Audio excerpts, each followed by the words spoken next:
Hey, congratulations! You've just won the lottery. Only the prize isn't cash or a luxury cruise. It's a position in your country's national legislature.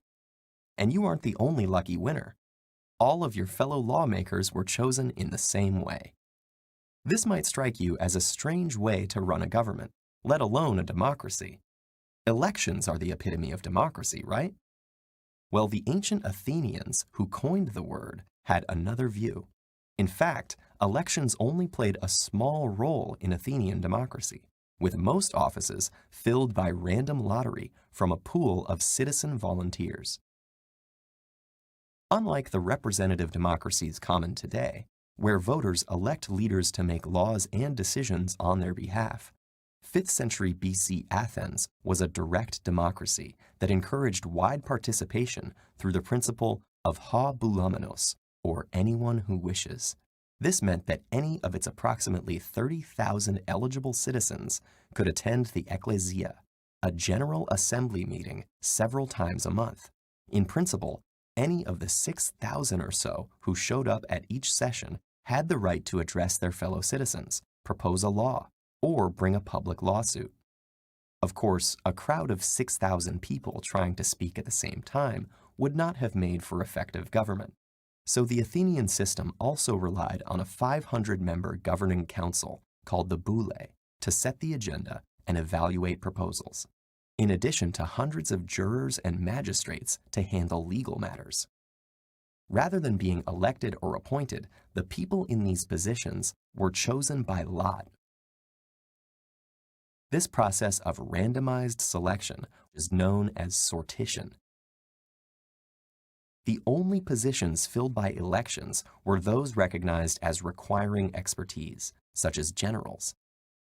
But these were considered aristocratic, meaning rule by the best, as opposed to democracies, rule by the many. How did this system come to be? Well, democracy arose in Athens after long periods of social and political tension, marked by conflict among nobles. Powers once restricted to elites, such as speaking in the assembly and having their votes counted, were expanded to ordinary citizens. And the ability of ordinary citizens to perform these tasks adequately became a central feature of the democratic ideology of Athens. Rather than a privilege, civic participation was the duty of all citizens, with sortition and strict term limits preventing governing classes or political parties from forming. By 21st century standards, Athenian rule by the many excluded an awful lot of people. Women, slaves, and foreigners were denied full citizenship. And when we filter out those too young to serve, the pool of eligible Athenians drops to only 10 to 20% of the overall population. Some ancient philosophers, including Plato, disparaged this form of democracy as being anarchic and run by fools.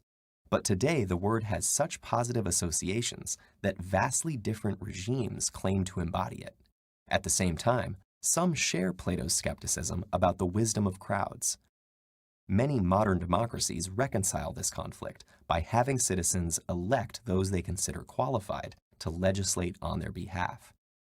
But this poses its own problems, including the influence of wealth and the emergence of professional politicians with different interests than their constituents. Could reviving election by lottery lead to more effective government through a more diverse and representative group of legislators? Or does modern political office, like Athenian military command, require specialized knowledge and skills? You probably shouldn't hold your breath to win a spot in your country's government. But depending on where you live, you may still be selected to participate in a jury, a citizens' assembly, or a deliberative poll, all examples of how the democratic principle behind sortition still survives today.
So I choke on sun, and the days blur into one in the backs of my eyes, on the things I've never done. Sheets are swaying